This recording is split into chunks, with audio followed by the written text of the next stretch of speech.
CPI नेता कन्हैया कुमार अब कांग्रेस में शामिल हो गए, लेकिन आप जरूर जानना चाहेंगे कि आखिरकार ऐसी क्या वजह रही कि कन्हैया कुमार को कांग्रेस में शामिल होना पड़ा। तो चलिए आज आपको अपनी खास रिपोर्ट में वो मुख्य वजह बताते हैं कि आखिरकार क्यों कन्हैया कुमार ने सीपीआई छोड़ कांग्रेस का दामन थाम लिया। जेएनयू छात्र संघ के पूर्व अध्यक्ष कन्हैया कुमार मंगलवार को कांग्रेस में शामिल हो गए। इस बात की अटकलें काफी दिनों से लग रही थी कि उनका भाकपा से मोहभंग हो गया है। ये हैरान करने वाली बात थी, क्योंकि फिर भी अचानक से ऐसा क्या हो गया कि उन्होंने अलग राह पकड़ने की सोच ली।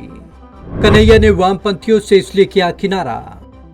सवाल उठ रहे कि क्या वजह रही फायर ब्रांड नेता को सीपीआई का दामन छोड़ने के लिए मजबूर होना पड़ा। बताया जा रहा है कि कन्हैया कुमार के राष्ट्रीय स्तर पर प्रमोशन को लेकर भारतीय कम्युनिस्ट पार्टी के भीतर मतभेद पैदा हो गए थे और शायद इसी वजह से पूर्व छात्र नेता को पार्टी से बाहर होने का फैसला लेना पड़ा।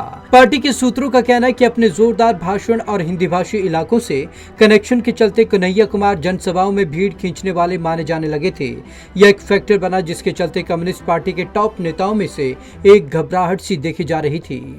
बिहार लीडरशिप से भी महसूस कर रहे थे उपेक्षित।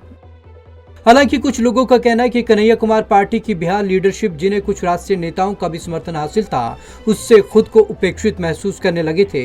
वे अपने लिए पार्टी में एक प्रमुख भूमिका चाहते थे, लेकिन नेतृत्व के साथ टकराव की स्थिति बन गई थी।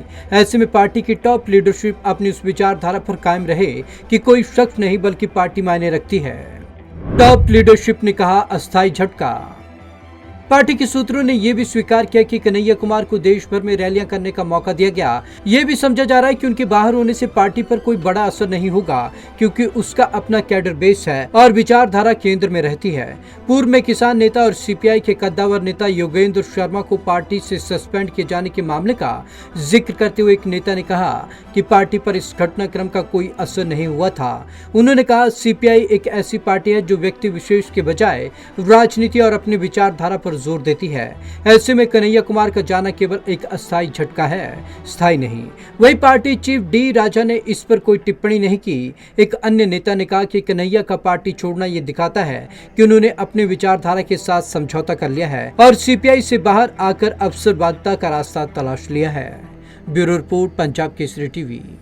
बेशक कन्हैया कुमार कांग्रेस में शामिल हो गए हैं, लेकिन सीपीआई का साफ तौर पर कहना है कि उससे पार्टी को कोई फर्क नहीं पड़ेगा, क्योंकि सीपीआई इससे पहले भी विचारधारा की राजनीति करती आई है और राजनीतिक वर्चस्व की लड़ाई सीपीआई में नहीं है, तो इससे चलते पार्टी को कोई फर्क नहीं पड़ेगा। तो आज की इस खास रिपोर्ट में बस इतना ही। विवेक शर्मा को दीजिए इजाजत। नमस्कार।